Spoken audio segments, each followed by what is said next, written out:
coming out here after 30 years. Yeah, I ain't got nothing, but I'm gonna have something because I'm rich in personality, and I'm rich in love. My family love me, and that's really all that counts.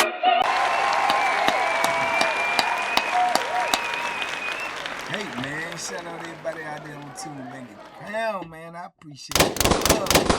Boom, boom, boom. I appreciate the support. Let's go, let's get it, man. Run it up, run it up, run it up. Like me up, hype me up, sub me up.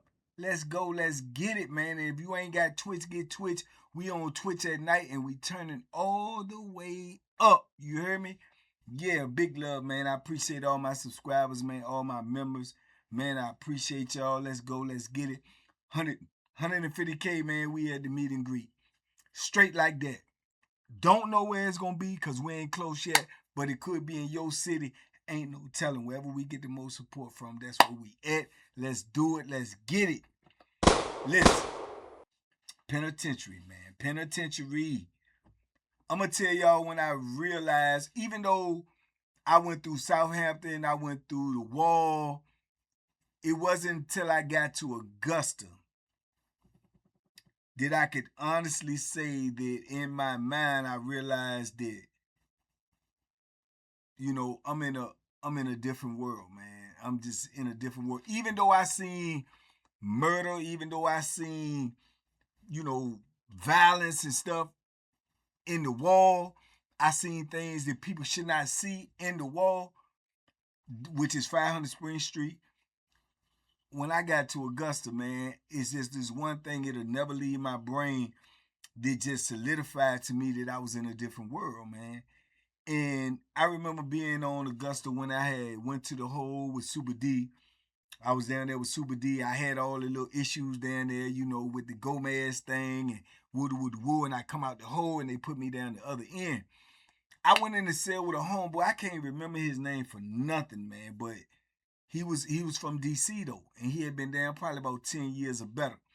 And we had, slight issue, but for the most part, man, he gave me some good game. And to be honest with you, I gave him some grace because he was from the city, because I don't really know nobody. And we had a little issue one time, and he said some crazy stuff to me, and I was, thinking about, doing something to him. You understand me? Because I was on his purpose. I'm new, I'm green, I'm fresh in prison. And I gave him some grace because of who he was, and then he ended up apologizing, and he started giving me game, and we was good sellers. Plus, he had a hell of a story, man. He had told me he was in rehab when he was in DC one time when he was on drugs real bad. He said he was in rehab with Natalie Cole, right? Yeah, he said he said they had put Natalie Cole in the rehab all the way in DC trying to hide the fact that she was in rehab, and he was in there with her. He said he used to chop it up with her. He got to know her. He said she told him how she got on drugs. She used to be messing with the boxer Aaron Pryor and got on drugs, and she was strung out and was trying to get her life back together, get her career back together and stuff like that.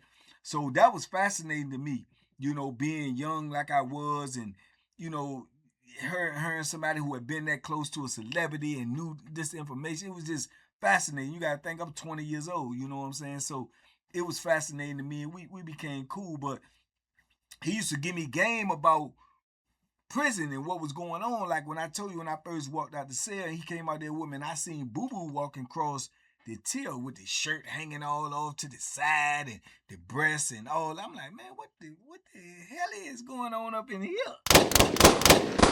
Because he looked like a girl, and I'm like, what the? And he was explaining to me about Boo Boo and Charles and this, that, and the third, and he just was giving me good game, you know what I'm saying? And I look back on that and I reflect on that was, you know what I'm saying, that was some information that I needed, you know what I'm saying? Man, this Bama here on that, he on this, man, he on that. Look, stay away from this type of stuff. Don't do that. Don't get into gambling.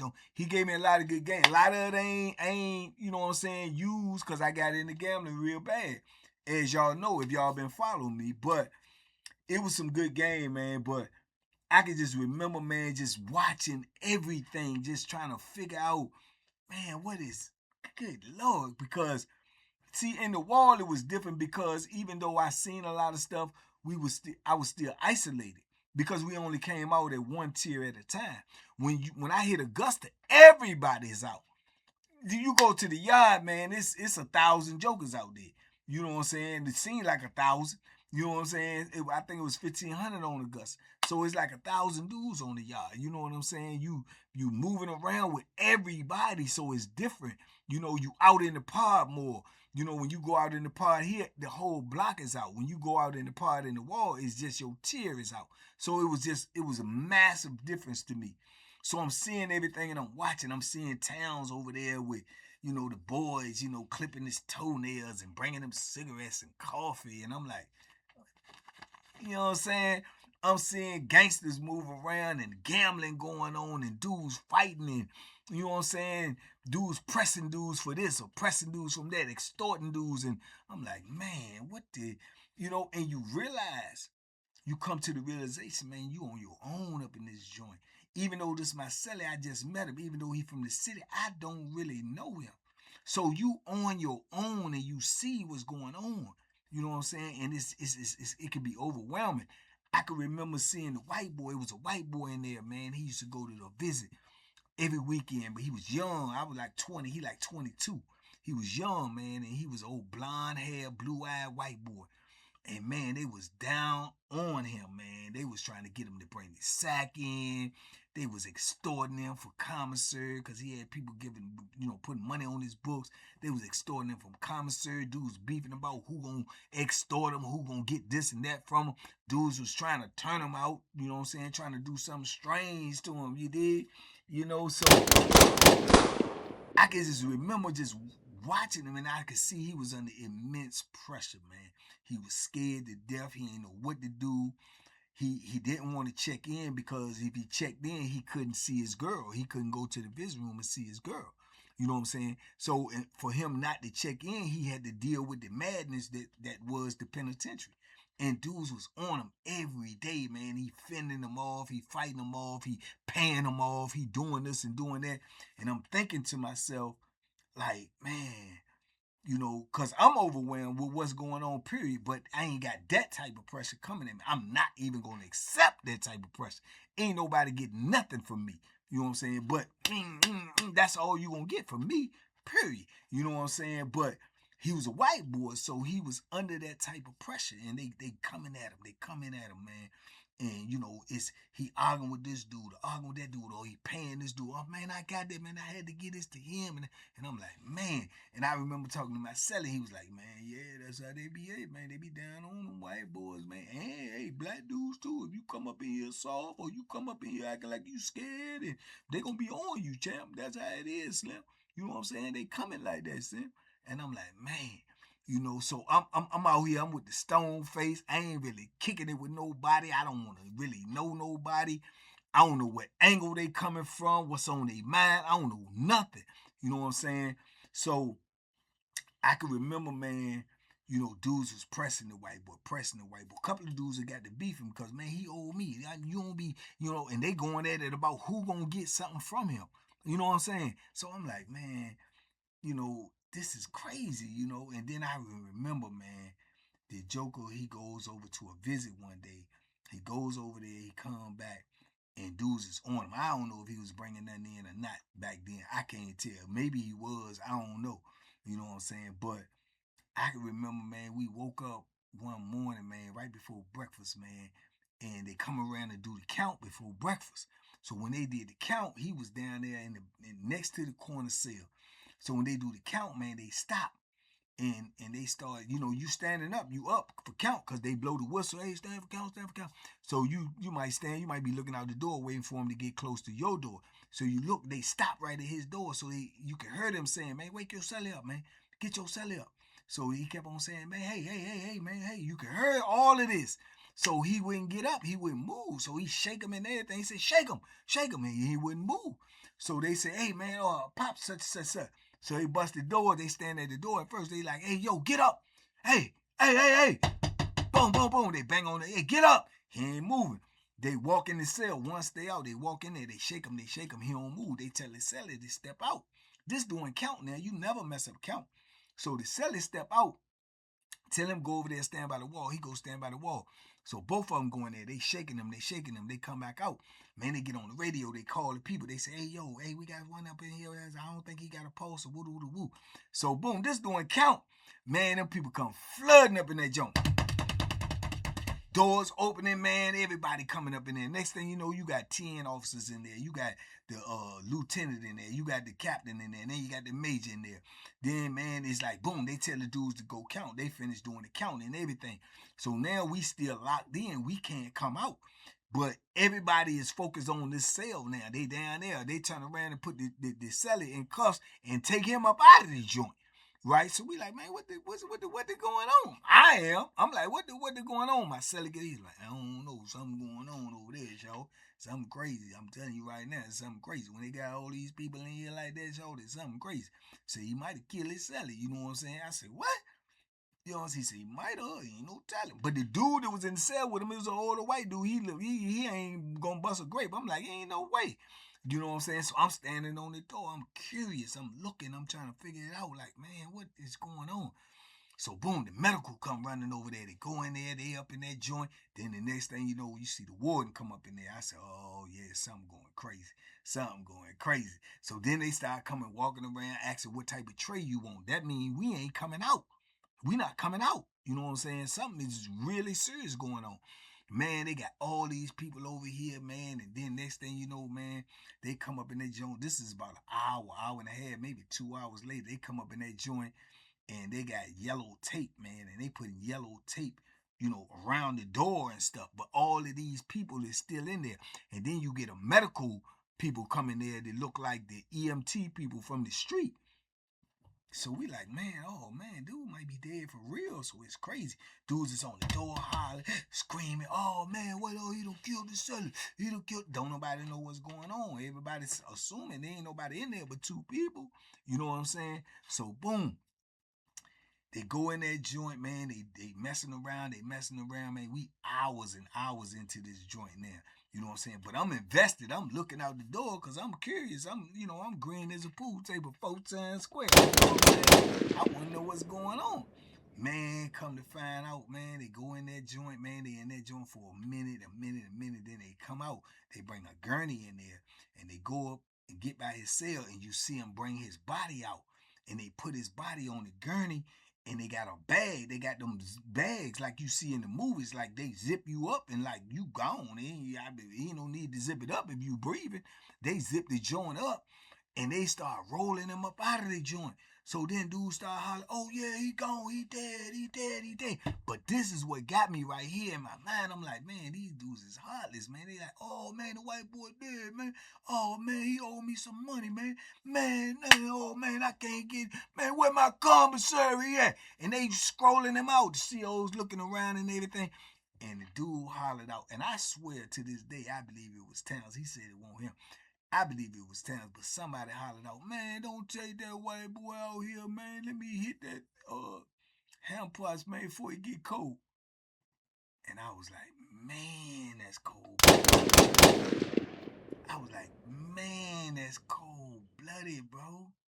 This boy was 22 years old, man. He done killed himself, man. They say he got some dope or something, and he just, you know what I'm saying? Some dudes say he hung himself. It was just too many rumors to know, but we do know his celly ain't do nothing to him. He did it to himself. You know what I'm saying? He took himself out because he couldn't take that pressure of everybody on him. Dudes trying to do it to him. Dudes trying to take money from him. Dudes trying to get him to send money. He couldn't take that pressure. He was 22 years old, white boy, man. You know what I'm saying? By society standards, good looking white boy, clean cut, no hair on his face, blue eyes, blonde hair, get visits, got a bad girl. I done been in the visiting room with him with his girl, pretty little young girl. You know what I'm saying? So he couldn't take that pressure, man. But what stuck out to me was when he lost his life or took his life, nobody had no empathy, no sympathy, no mercy. They hollering about doing it to him. Why? Before he get cold. Man, I can't get that money no more. Man, that joker was supposed to get me this at commissary. I'm like, bro, I'm in a different world, bro. I'm in a different world, bro. And I done seen some things, man. I seen things in the wall already. I seen things on the street, Southeast DC. That reality popped in me, man, like, you know what I'm saying? Like, spears or bullets. I'm like, man. So I just saw myself in that light. I'm like, bro, if something happened to me, man, nobody in here care, man. Nobody around me would give a rat's ass. You know what I'm saying? Me. So when you know that and you acknowledge that and you know you in a different world, you start moving different, focusing different, looking at people different. Like they don't care nothing about me. I don't care nothing about them. You know what I'm saying? Everybody. I'm even looking at myself. He like, man, that's crazy, man. But he like it ain't even phase him. He like, man, he jumped back on the bed, start watching TV. I'm discombobulated. You understand me? I'm like, what the? And he said, hey man, you in the penitentiary, show. I told you to go down. Things like that happen here. I done seen that before. I ain't surprised you shot. I'm like, yeah. I just seen him talking yesterday. You know what I'm saying? He walked by me and speak, what's up? I said, what's up? So it was just a reality check, man. This is crazy, bro. This is life is lost up in this joint. It's jokers in here with enough time they ain't gonna never see the streets again. It's jokers in here with a little bit of time that's going through it and being pressed and might, you know what I'm saying, get stabbed to death or might get stabbed up where they just messed up for the rest of their life. It's jokers in here that got a little bit of time that's gonna kill themselves because they can't make it through that little bit of time because they under so much pressure. So it's just so many moving parts going on in here that you don't know what's going on. And you by yourself. Even when you on the street and you get into an issue, man, you like, boom, I got backup, man. I'm gonna call my brother, man. Let me call my cousins, them, man. What y'all on? What y'all on? You know what I'm saying? You ain't got none of that in the penitentiary. You got you. You can't go get your club. You can't go get your homeboys. You can't go get anything, bro. You got to stand on that. You got to deal with that. You got to address all issues, all confrontation, all everything. You got to address it you by yourself. And you in there and you 18, 19, 20, 21, 22 years old. And these dudes have been in here 25, 30 years. These dudes have been in here 10, 15 years. These dudes know how to move. They know what's going on in the penitentiary. So you stuck. You got to sit back and relax and get yourself together, man, and get a game plan that you got to execute. And it just let you know, man, this is a different world, man. This is unlike any hood. This is unlike any prison, any state, anywhere in the United States. This is prison, man. This is prison. This is, bite or be bitten. Straight up. And don't nobody care. And when that reality set in on me, man, it disturbed me, man. It disturbed me for a minute, bro. I ain't gonna lie to you. I was trying to get myself together.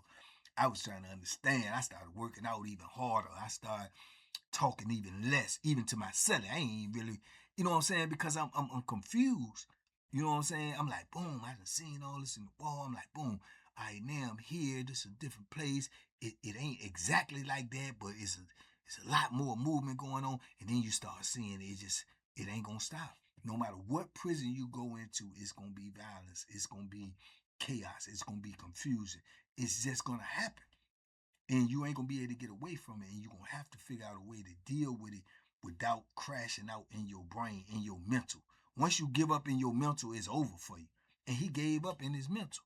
He was like, I couldn't do it no more. And they say he ain't even had number a couple of years. But in his mind, I'm assuming he thinking, I can't do a couple of years like this. I'm gonna break. Somebody gonna end up, them dudes is trying to do it to him.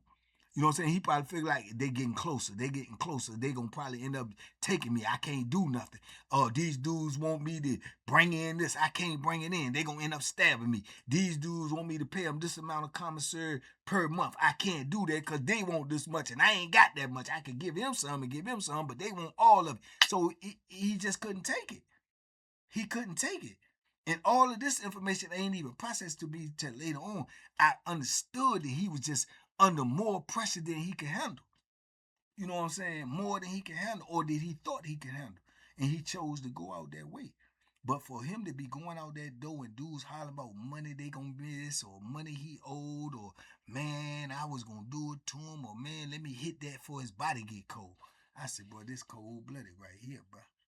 This is cold-blooded right here. This is ice cold. This is ice cold-blooded, man. And that's the reality of prison, man. So, you know, you young fellas that's out there on the street, man, and y'all think it's so bad, and y'all want to be crashing out and popping pistols and running around in gangs and hijacking, carjacking, shooting for nothing. They got somewhere for you. They got somewhere for you that you ain't gonna like not one bit. And you can't take your F&N with you. You can't take your Glock with you. You can't take your 38. You can't take your 25. You just gonna have you. That's it. That's all. Not your buddies, not your brother, not your mama, your daddy, your uncle, your cousin, your go hard or homeboy that'll beat up the hood. None of that. It's just gonna be you. It's just gonna be you. You know, and how you gonna deal with it? Because one thing for certain, two things for sure, ain't nobody gonna be able to answer that question but you. You dig? Crazy, man. Different world up in there. I promise you it's a different world. And I ain't talking about the TV show. It's a different world, man. But it is what it is, man. Just reflecting back on them days, man. Y'all talk to me in the comments. I talk back, man. Big love, TBP Nation, man. Y'all make sure you go get your Twitch, man. Y'all turn me up, hype me up, like me up, man. Let's go, let's get it, man. Be safe, be smart, make good decisions, man. And by all means, man, duck them hooks.